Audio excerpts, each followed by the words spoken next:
In early 2015, I directed a short film that I co-wrote with Aaron Rabinowitz called Old New. If you haven't seen it yet, go watch it. I'm going to talk about it here. The film was created to showcase a new product at Red Giant called Magic Bullet Film. It was a plugin that gave your footage the look of real-world film stocks.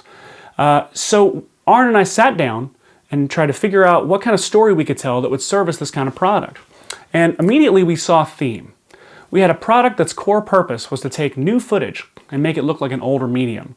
This made us think of our cultural obsession with nostalgia and old things, like restoration hardware, thrift shops. Like our pictures aren't presentable until we make them look older and slightly crappier.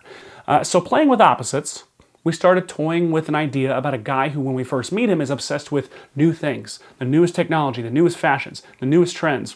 And then something happens that makes him do a full 180. It makes him discover old things. So we had a concept. A guy loves new things, then he discovers old things. Then he becomes obsessed with old things. We could simultaneously make fun of early adopters and hipsters.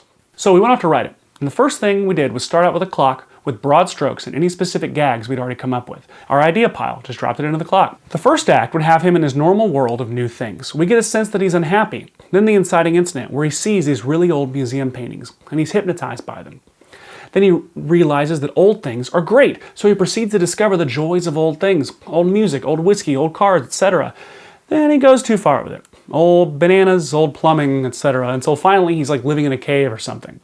Then, well, that was the question.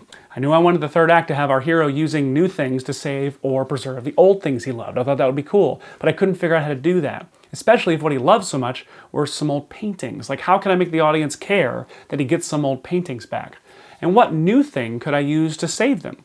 So I looked back at my first act. As an experiment, I looked at the opposite side of the clock to see if there was anything I could mirror or play off of. Third acts frequently mirror their first acts, so I got the idea that maybe he could literally go back in time to the first act, which provided my new thing he could use, a time machine, new technology. So I started thinking about the museum scene, and I got the idea for a museum curator, a person. He could realize that it wasn't the paintings that made him feel alive, it was the person who presented them. And then the whole ending came together, and the theme suddenly evolved into this much more complex and cool thing.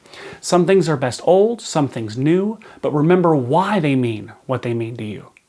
So, dropping your ideas into a clock like this gives you a clear perspective on what's missing from your story, where your gaps are, lets you visualize it, and try to work the problem. Rather than just filling these gaps in by just making stuff up and dropping ideas in from the outside, you can try to extract ideas from what you already have. You've got an empty space here. You can look here to see what's going to be happening on the opposite side of the clock later. Maybe you could put something in this section to set up or foreshadow these events later. Or you can look here to see what you already did earlier at the top of the clock. What can you do to build on or even reverse what you did there? Again, it doesn't always work, but it's a really great way to try and fill in the gaps with relevant and meaningful material that's born from what you already have. Your homework should be pretty obvious. Go clock your story. Find the gaps. See if you can fill in the holes. Do it. Now, go. Do it. Still no buttons.